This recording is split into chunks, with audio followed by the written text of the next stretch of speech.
Hey, this is Leo for Actualized.org, and in this video I'm going to talk about how to forgive someone.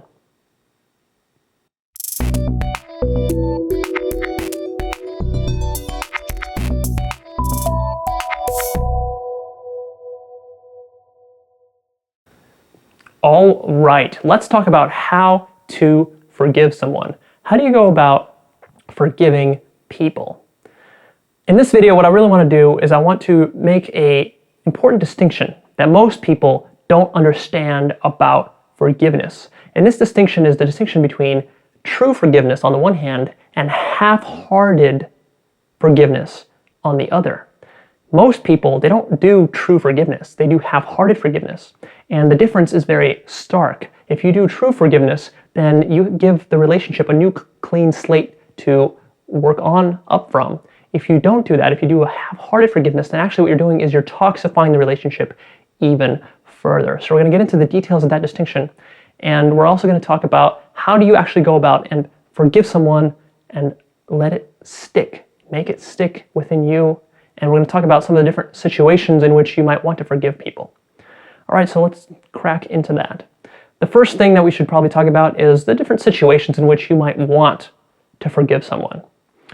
So these are things like cheating and lying, abuse, whether emotional or physical, or verbal, hurtful remarks that people tell you, fits of anger and fighting that you have with people, just wrong behavior in general of any sort.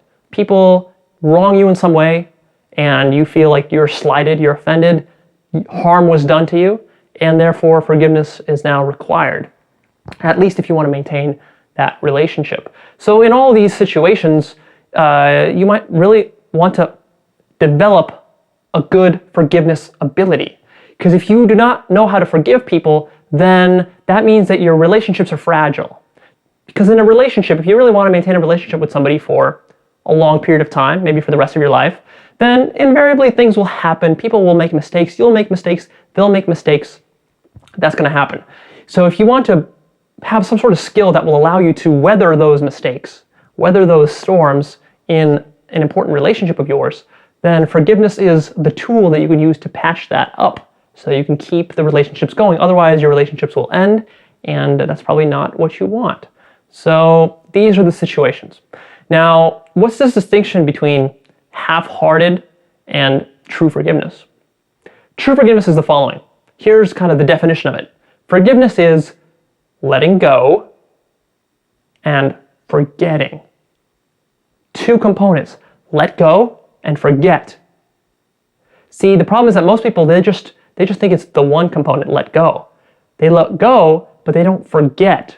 And they keep pondering and ruminating about the wrong that was done to them. They keep keeping that thing alive. It's kind of like a scab. If you have a scab on your arm, a wound, and it's healing over, now you've got a scab, and you keep picking at it all the time.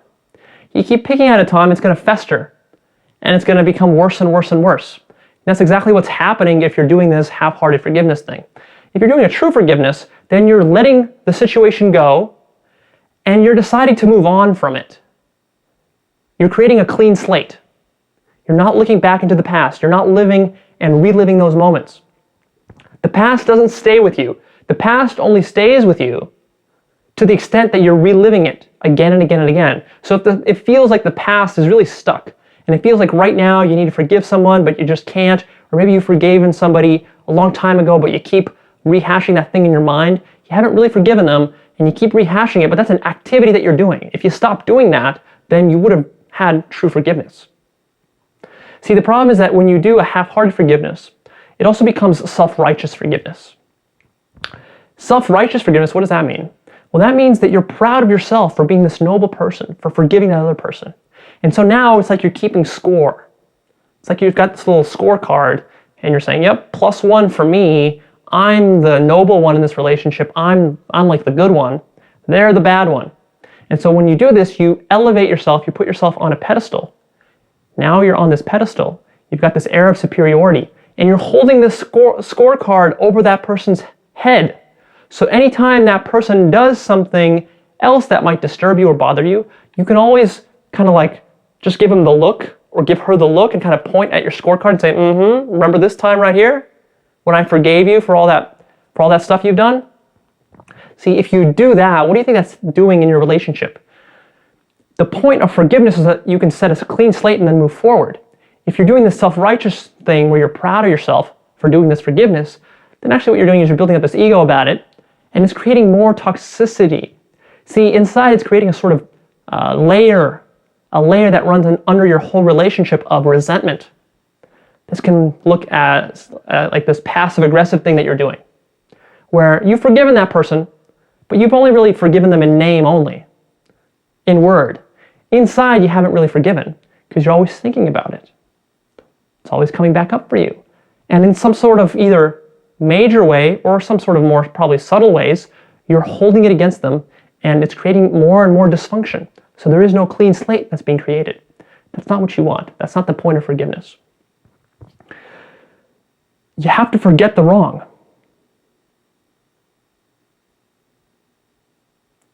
Forget the wrong that person did to you.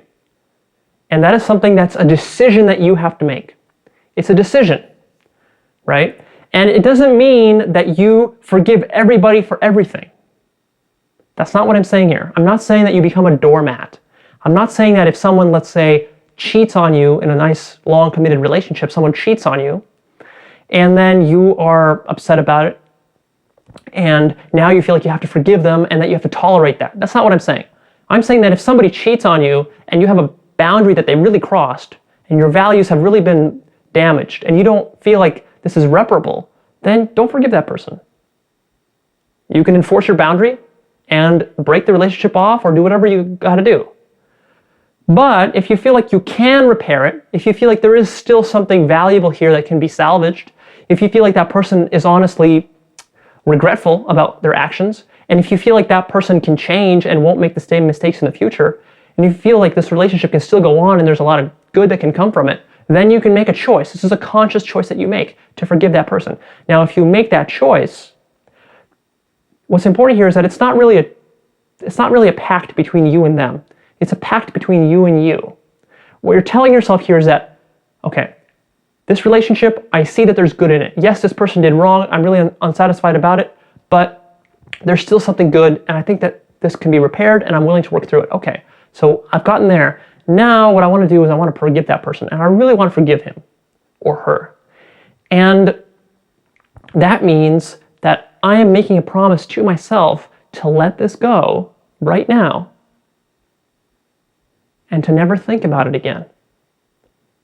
See, this is a promise you make between you and you. The other person has nothing to do with it. Because really, to forgive someone takes a lot of strength and inner courage. Because what's going to happen is that this letting go part, that's something you do right now, but then you also need to forget. The forgetting part can be difficult because your mind will just keep getting hit, and you'll keep thinking and you'll keep visualizing about these wrongs that were done to you. You're going to be living in the past. So this will happen, and what you're going to have to do is you're going to have to summon courage and fortitude to stay on track with your original promise. Right? You made a promise to yourself that you're not going to go there anymore. So anytime this stuff comes in to your mind, just randomly, you have to tell yourself, you know what? I said no, and you have to say no. That takes strength to do that. If you're not willing to do that, and you just give in to every instance of this thing flashing in your brain, then what's going to happen is that toxicity is going to develop, and you're going to create this revengeful type of forgiveness. Revengeful, right? Where you forgive someone, but you're still having angst about it. You're still ruminating about it. You're kind of seething underneath. And right now that might work. That might hold things over for a little while. But eventually what's going to happen is that it's going to build and build and build and build. It's going to be like pressure in a pressure cooker. And then eventually that thing is going to burst. So your relationship will go very sour. And in the meantime, before your relationship completely explodes, it's going to get tainted slowly. Because on the inside, you're going to be getting tainted, right? You're going to be feeling passive-aggressive and you're going to be feeling resentful. And that negativity, it's going to creep into all sorts of different areas within your relationship. So that's something, if you really want to avoid that, then you really want to do a true forgiveness, right? And that just means let go. You have the option to let it go right now. The only question is, do you want to? You have to decide whether your boundary was really crossed in a way that's not reparable. Or maybe someone really crossed your boundary in such a way that you don't want to forgive them, in which case, then don't. I'm not saying that you have to. A lot of these ideas I'm bringing to you from Maxwell Maltz's brilliant book, Psycho-Cybernetics. It's not really a book about forgiveness, but he has this one little short segment in there, just a couple of pages that talk about forgiveness and very poignant ideas. So this is a quote that I'm taking from him. Here's what he says is true forgiveness. True forgiveness is when you realize that you have no reason to hate or to judge the other person in the first place.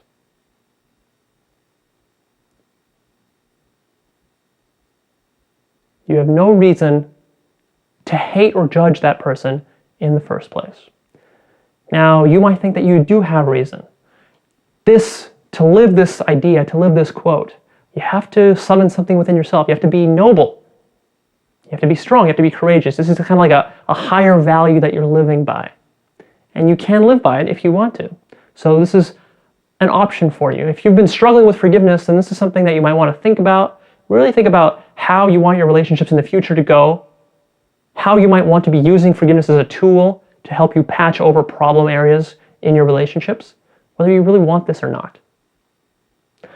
And the next point that I'm going to make, probably the last, about forgiveness here, is that really the problem with forgiveness and having difficulty with it is all about being stuck in the past. I actually have another great video, Letting Go of the Past. You might want to check that out, where I actually take you through a whole exercise to drop the past. It's pretty cool. Most people really like it. So I'm going to link that below. You can check that out. But see, for me, personally, I rarely have a problem with forgiveness because it's almost like I don't care. Like if someone does a wrong to me, it's hard for me to hold a grudge against them. Like I just tend to let it go because, and it's not because like, I've got these special techniques or mindsets that I'm running on myself. No, it's just because I'm very future oriented. Like I've got so many big plans for my life. I've got my life purpose that I'm living. I've got like big dreams and ambitions for my business. I've got big ideas for the kinds of relationships I could be in, the kinds of friends I could have, new people I could interact with, and just like everything I want to be doing with my life, that to look back into the past, like I don't have time for it. I don't have the energy for it. I don't have the desire for it. I mean, why? If you're sitting there and you're always ruminating about the past so much, and all these wrong things that this person has done to you, and how they keep screwing up and all this stuff, I mean, honestly, the only reason you're doing that is because you don't have a forward direction in your life. You need to have forward momentum. When you have forward momentum, a lot of this little petty stuff just melts away. But when you're just like sitting and you've got really no purpose to your life, you've got no motivation, you've got no goals of your own that you're out there accomplishing, then your life's not really about anything. And when your life's not about anything, then you're sitting still. And when you're sitting still, you're sinking. It's literally like that. You're sinking when you're sitting still. Because your mind, it will still keep churning no matter what. The question is your mind going to churn on like important problems that you're solving in your business or in your career or in something else that you're doing in your life? Positive things? Is your mind working to create? Or is your mind just sitting idly? And then what starts to happen is that your mind just starts to ruminate. And it starts to look inside. And it starts to have all these sorts of negative thoughts, all these idle, gossipy thoughts, thoughts that are petty, thoughts that are not creating anything positive in the world.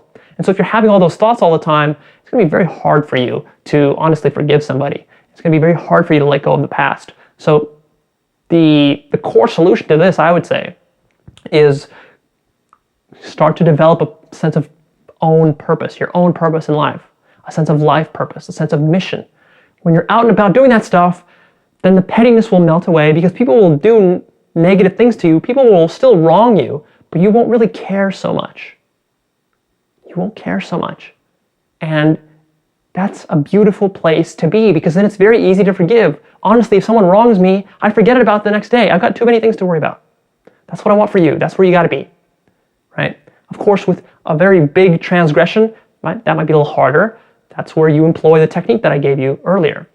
But in general, it's still going to be easier for you to get over that transgression, even if it's very major, if you've got something else that you're creating in your life. All right, this is Leo. I'm signing off. This is how to forgive someone. Go ahead and make a decision right now. Be decisive. Decide right now if you want to forgive him or her. Do it, commit to it, and never look back. That's the solution. All right, I'm signing off. Go ahead, post me your comments down below. Also, if you like this video, click the like button so it spreads around and it shows up higher on YouTube. Click the like button right now and share it too. Throw it on Facebook or wherever you like to share stuff. And then I'm going to send you to Actualized.org. Check out my newsletter. It's a free newsletter. I'm releasing it every week. New articles, new videos, goodies, exclusive stuff only to my subscribers that can be found there. And really, I'm bringing you everything that I've learned about how to master yourself. I want you to have a passionate, exciting life. That life where you have a lot of forward momentum, where you have a life purpose, where you have a mission, where you're accomplishing your goals, you're really creating something extraordinary out of you. I want you to fully actualize, self-actualize. To do that, you have to baby step it. You have to be learning about yourself and the different strategies and mindsets that I'm sharing with you guys every single week. As you're doing that, you're improving, you're growing, the things and the actions that you're taking in the world, they improve as well, right? All the aspects of your life can improve as you're improving yourself, as you're working on yourself, as you're understanding the core principles of how to live a successful and happy life. That's what I want to help you to create. So go ahead and get on board and sign up right now.